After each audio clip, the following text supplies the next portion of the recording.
ময়নাগুড়ি সংলগ্ন হুসরুডাঙ্গা টোল প্লাজার কাছে অভিযান চালিয়ে লক্ষাধিক টাকার সোনা সহ এক পাচারকারীকে গ্রেফতার করল ডিআরআই শিলিগুড়ি ইউনিট। ধৃতের নাম মতিয়ার মিয়া, কোচবিহারের বাসিন্দা।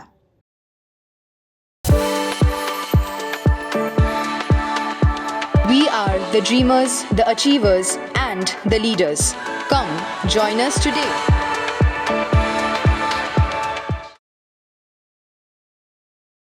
গোপন সূত্রে ডিআরআই খবর পায় যে ভারত বাংলাদেশ সীমান্ত দিয়ে কোচবিহার থেকে শিলিগুড়িতে সোনা পাচার করা হবে। এই খবরের ভিত্তিতে ডিআরআই শনিবার ময়নাগুড়ির হুসরুডাঙ্গা টোল প্লাজার কাছে অভিযান চালিয়ে একটি যাত্রীবাহী বাস থেকে মতিয়ার মিয়াকে গ্রেফতার করে। পরে শিলিগুড়ি অফিসে এনে তার তল্লাশি চালানো হয়। সেই সময় ধৃতের কাছ থেকে 6 পিস সোনার বিস্কুট উদ্ধার হয়।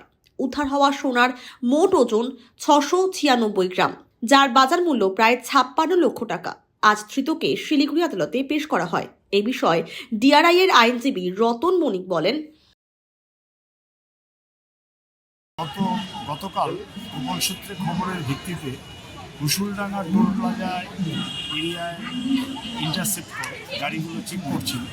তারপরে নির্দিষ্ট একটি বাস নাম্বার দেওয়া ছিল, সরকারি বাস, যে সেই বাসে এক ব্যক্তি আসবে, তার কাছে বাংলাদেশ থেকে চোরাপথে যে সোনা ঢুকেছে সে সোনা আছে বলে খবর। সেই ভিত্তিতে তারা ওখানে অপেক্ষা করছিল এবং গতকাল দুপুরের দিকে বাসটা যখন হুসুলডাঙ্গা টোল প্লাজা ক্রস করতে যায় তখন বাসটাকে থামানো হয় এবং সেখানে মতিয়ার মিয়া হলো চৌধুরীরহাট, কুচবিহার জেলার বাসিন্দা। মতিয়ার মিয়ার বয়স হচ্ছে 50 বছর। মতিয়ার মিয়াকে নামানো হয় এবং তাকে জিজ্ঞাসাবাদ করা হয়। প্রথমে সে ডিনাই করে, তারপরে সে আলটিমেটলি স্বীকার করে যে আমার শরীরে অন্তর্বাসে রাখা আছে গোল্ড বিস্কিট। তারপরে যেহেতু এই জায়গা একটু ভিড় হয়ে যাচ্ছিল এবং জায়গাটা নট কন্ডিউসিভ, প্লেসটা ঠিক ছিল না, সেফটি সিকিউরিটির ব্যাপার আছে, সেই জন্য ওকে নিয়ে আসা হয়, ওর রিকোয়েস্টে নিয়ে আসা হয় ডিআরআই শিলিগুড়ি অফিসে। এবং ডিআরআই শিলিগুড়ি অফিসে এনে যখন থরো সার্চ করা হয় তখন তার স্পেশালি বানানো পকেট, সেই পকেটের ভেতর থেকে 6 পিস গোল্ড বিস্কিট এবং এক একটা বিস্কিটের ওজন 116 গ্রাম এবং সেই বিস্কিটগুলোর মধ্যে প্রত্যেকটাতেই ফরেন মার্কিং আছে, বিদেশি সোনা।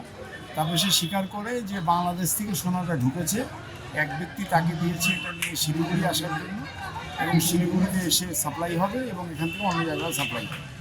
সেই ব্যক্তির নাম ঠিকানা প্রকাশ করে তারপরে তাকে রিজনেবল বিলিভ, কাস্টমসের অফিসারের রিজনেবল বিলিভ হওয়ার পরে তারপর তাকে অ্যারেস্ট করা হয় এবং আজকে শিলিগুড়ি ভারপ্রাপ্ত এসিজিএমের আদালতে হাজির করা হয়েছিল। ভারপ্রাপ্ত এসিজিএম যেহেতু কাস্টমস আইনে অ্যামেন্ডমেন্টের পরে হয়েছে 1 কোটি টাকার নিচে যদি কোনো কন্ট্রাব্যান্ড আইটেমের যদি ভ্যালু হয় তাহলে তাকে বেল দিতে পারে উইথ সাব কন্ডিশন। সেজন্য কোর্ট আজকে তাকে 1 লক্ষ টাকার